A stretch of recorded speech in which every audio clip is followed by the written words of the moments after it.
Hoy, bueno, le traje un tema,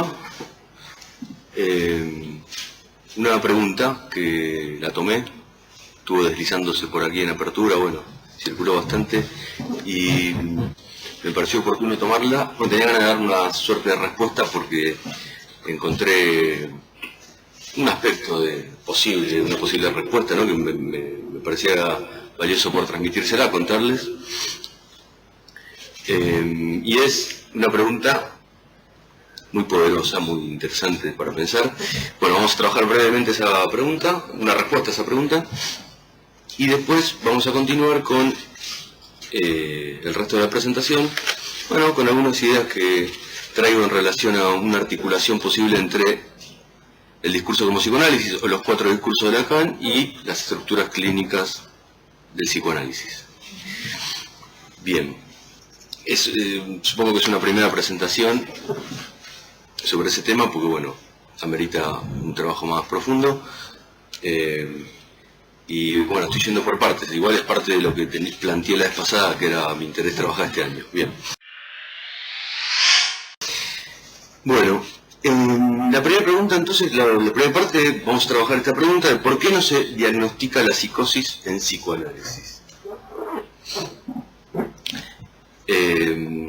O porque hay dificultades para diagnosticarla, ¿verdad? Si no es una psicosis franca, digamos, desatada, hay dificultades para poder abordar un caso o llegar a un diagnóstico de psicosis.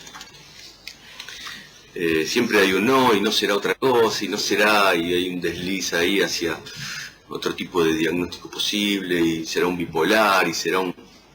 Y ahí empieza la cosa a tornarse confusa, ¿verdad? Y no, es una depresión, es un... Bueno. Entonces, en principio lo primero que me parece que podemos pensar para dar un atisbo de respuesta a esta pregunta, ¿por qué no se diagnostica la psicosis en psicoanálisis? Es algo que, ya con lo que ya contábamos plenamente, y es un buen punto para comenzar. Es un supuesto trabajado en apertura profundamente y que es nada más y nada menos que el fracaso de Lacan. Así de sencillo, podemos empezar por ahí, el fracaso de Lacan. Porque deberíamos considerar a los profesionales formados en psicoanálisis, ¿no? Las corrientes actuales de psicoanálisis, de orientación freudiana o lacaniana, es decir, de orientación freudiana. Y entender el psicoanálisis lacaniano, bueno, justamente como predominantemente freudiano, ¿no? Lo que en sí mismo da cuenta del fracaso de Lacan, justamente. O sea, que el psicoanálisis sea freudiano, aunque se llame lacaniano, es parte del fracaso de Lacan. Con lo cual podemos entender que se trata de una degradación, una cierta degradación del psicoanálisis hacia una psicología, ni más ni menos. Que se encuentra tomada y cede inercialmente hacia las tendencias del sufrimiento occidental, que es lo que está diagnosticado en el programa de apertura. ¿No? Inercialmente el psicoanálisis fue cediendo y degradándose hacia una psicología. Una psicología que es la que se orienta a la utilización de diagnósticos que no son estructurales. Básicamente no hay diagnóstico estructural en la psicología, ni en la psicopatología, digamos, ya sea psicología, psicoanálisis lacaniano o psiquiatría, no hay diagnóstico estructural, desapareció el diagnóstico estructural. Lo que comanda son los DCM, ¿verdad? Que son diagnósticos de tipo descriptivo situacional, no hay diagnóstico estructural en los DCM. Con lo cual, bueno, en principio podemos decir que queda por fuera o se presenta una dificultad para el psicoanalista que ejerce como tal, en tanto inercialmente, digamos, la formación lo predispone hacia este tipo de nosología, ¿no? Los DCM, yo un par de veces hablé,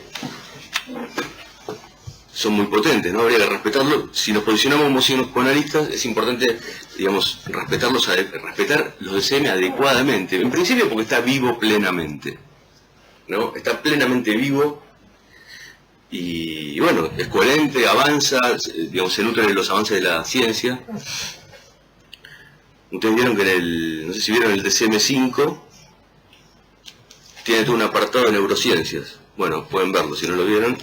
Tiene todo un apartado de neurociencias, de los trastornos cognitivos, las demencias, que incluye el Alzheimer y otras, ¿verdad? Que son temas de actualidad plena.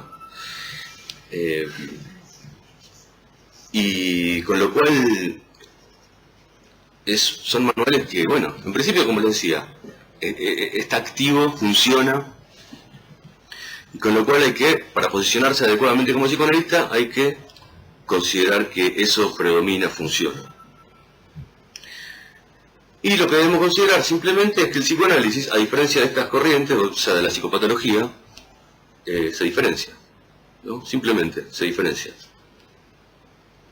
Y en esa diferencia encuentran la eficacia. La eficacia del psicoanálisis se puede sostener en tanto se diferencia, se distingue de los planteos de la psicología y la psiquiatría actual. Bien. Entonces, ¿qué pasó? Me encontraba escribiendo el trabajo de las jornadas, de las últimas jornadas. Estaba trabajando con un autor ahí y encontré un fragmento que lo comenté en el trabajo de la jornada, pero me parece muy interesante, ya que nos puede servir para pensar en por qué no se diagnostica la psicosis. Mi hipótesis, en principio, tiene que ver con que es difícil, ¿no?, producir un diagnóstico estructural en una situación atravesada por los siguientes conceptos: ontología, individualismo, ontología-individualismo, y culpa-responsabilidad subjetiva. Esos 4 pilares, digamos, es que se presenta esta dificultad. Ahora vamos a ver cómo lo pensamos brevemente. Entonces, les comentaba, ahora vamos a leer un fragmento de este autor que se llama Siegel, Daniel Siegel. Es un psiquiatra estadounidense, médico psiquiatra. Y el libro se llama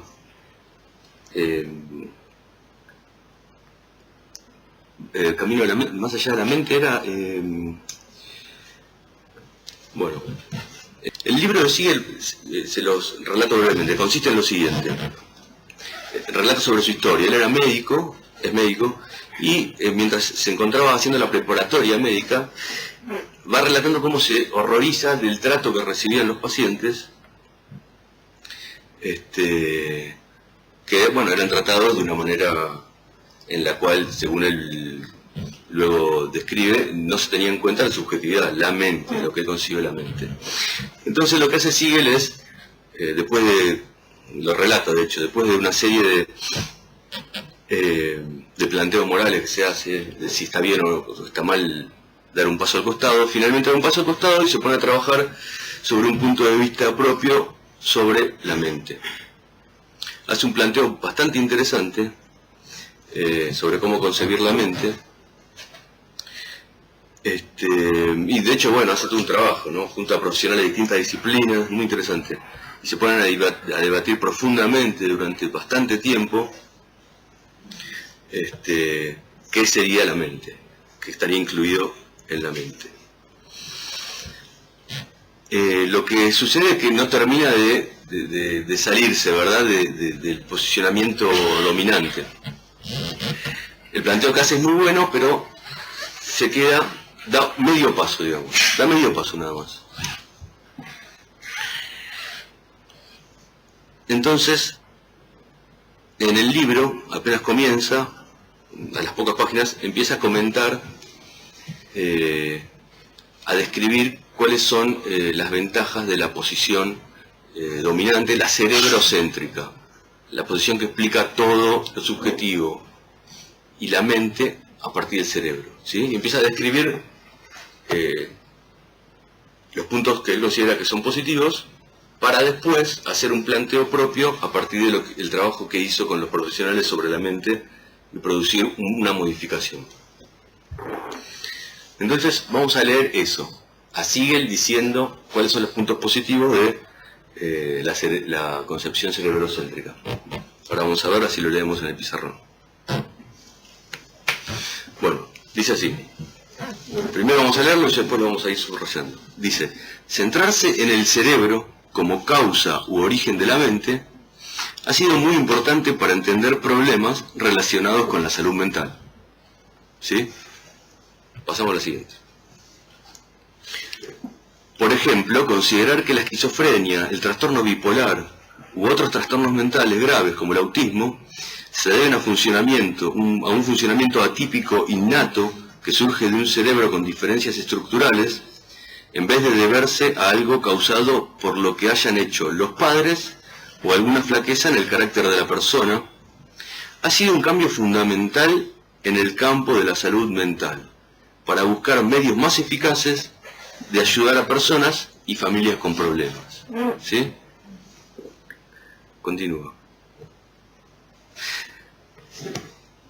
Centrarnos en el cerebro nos ha permitido reducir la vergüenza y la culpa de estas personas y sus familias.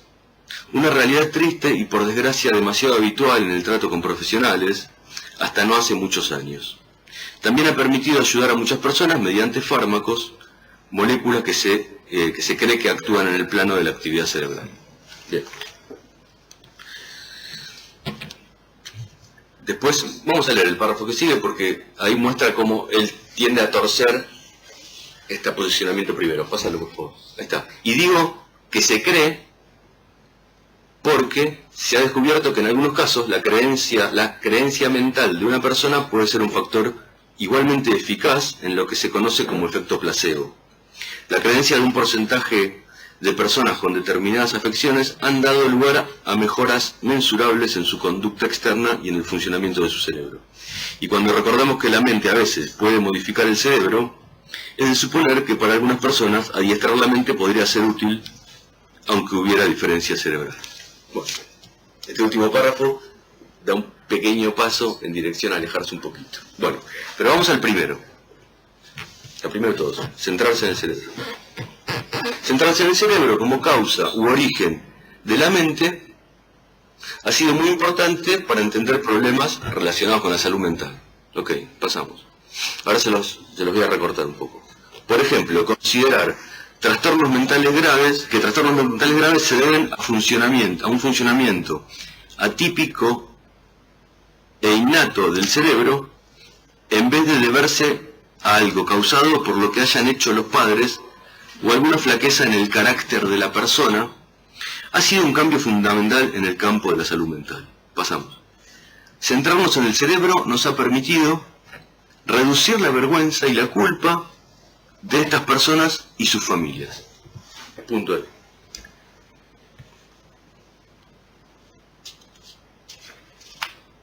Se dan cuenta que lo que dice es que está hablando de la vergüenza que produce el hecho de diagnosticar a alguien con una enfermedad grave como, bueno, en este caso lo habla desde el punto de vista de los DSM, ¿no? Dice trastornos mentales graves como el autismo,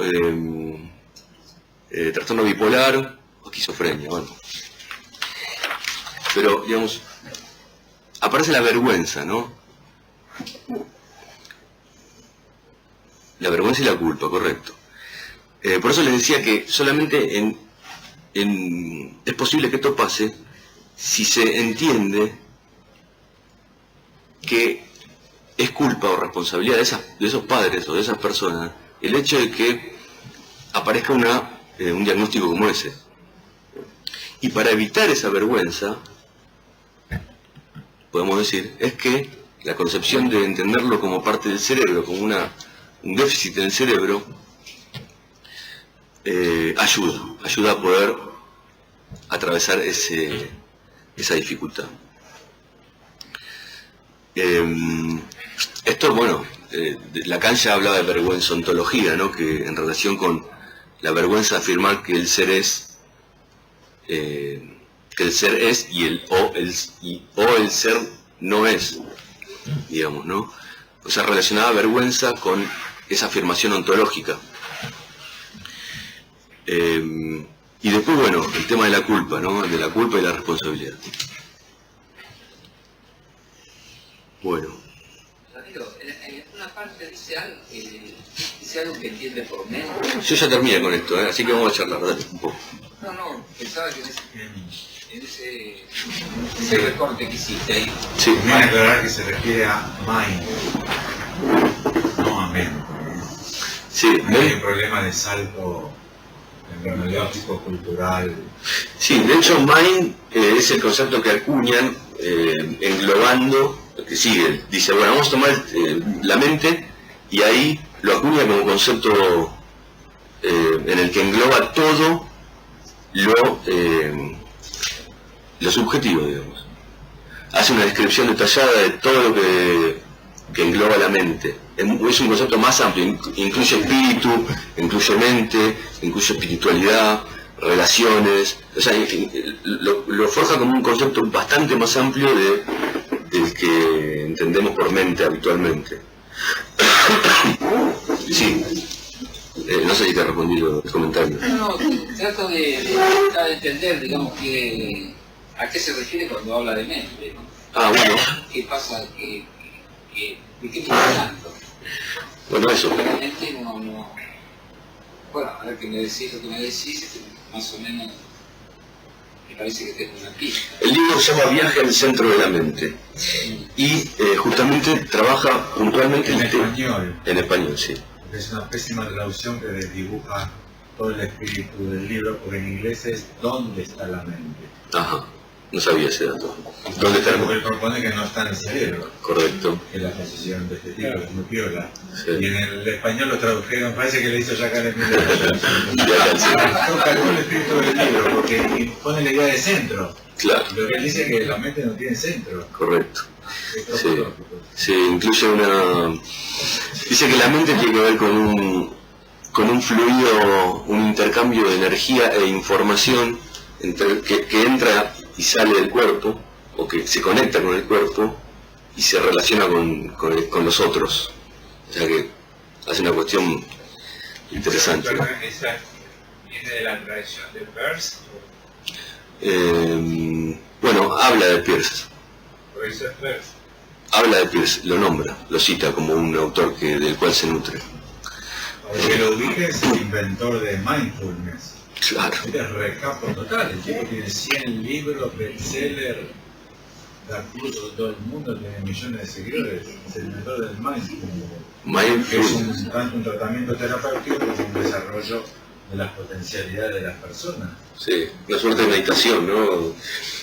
Una suerte de meditación, mindfulness, pero digamos, planteada en un lenguaje occidental, científico, que lo deben haber escuchado, los psiquiatras lo recomiendan a lo loco el mindfulness. Hace mindfulness. Y psicólogos Porque no saben lo que propone el tipo. Lo que el tipo propone es que la mente no está originada en el cerebro. De hecho, es bueno el libro del tipo este. Bueno. Suerte que Ramiro lo retoma porque sí, muy bueno. es muy bueno. Sí. Primero que propone que no solamente hay cerebro cerebral, hay cerebro estomacal también. No vaya el primer problema si decimos cerebro. No, de estudio de neuronas y el funcionamiento que puede coincidir con otras filosofías o tradiciones. Segundo, que lo que leíste como tercera, Sí, ¿no?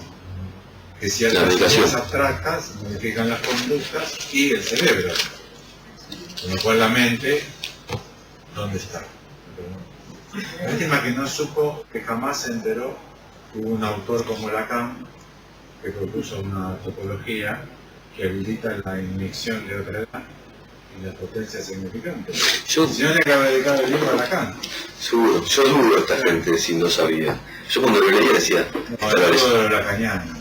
¿cómo? Saludo de lo lacaniano. de los lacanianos. Claro, dijeron, no, para nosotros es el sujeto debido del goce, que es interior de las tripas, carnal, sí, puede ser. palabra. Claro, lesionan ese Lacan, digamos, lesionan el Lacan de los Es un lacanianos. Lacan que está difundido. ¿No? Este tipo se tomó 30 años para estudiar Lacan. Claro, Entonces yo de Chiche, sí. de Bueno, así que me parece interesante, es una posible respuesta, es una puntita, ¿no? Me parece interesante porque es un autor como el que estamos diciendo que es, digamos, de importancia, actualidad plena, y que, digamos, él no advierte que está diciendo lo que está diciendo, pero está diciendo que el haberse centrado en el cerebro, además en un pliegue de su discurso, porque él lo toma para establecer lo que dice la concepción cerebrocéntrica, para después modificarla, y ahí es donde dice, o sea, halagando la concepción cerebrocéntrica, dice, es muy bueno haber trabajado sobre el cerebro porque nos permitió evitar la vergüenza y la culpa, con lo cual me parece que el comentario está ubicado en un lugar muy especial en lo que él viene diciendo, con lo cual se torna muy puro para ser trabajado y explicar que esto que estamos diciendo, ¿por qué no se diagnostica, verdad? Y también marca muy bien la falla psicoanalítica. Porque la falla psicoanalítica radica totalmente en provocar en los pacientes culpa y vergüenza. Claro. Que para los psicoanalistas es un logro, pero cuando aparece culpa y vergüenza dicen que ahí la división subjetiva y el compromiso de la persona con el análisis. Tampoco sabe eso, que culpa y responsabilidad es el defecto de la posición psicoanalítica. Claro. Bueno, terminamos con el tema. ¿Algún otro comentario? Si no, pasamos ya a lo que sigue. ¿Está bien? ¿Vamos?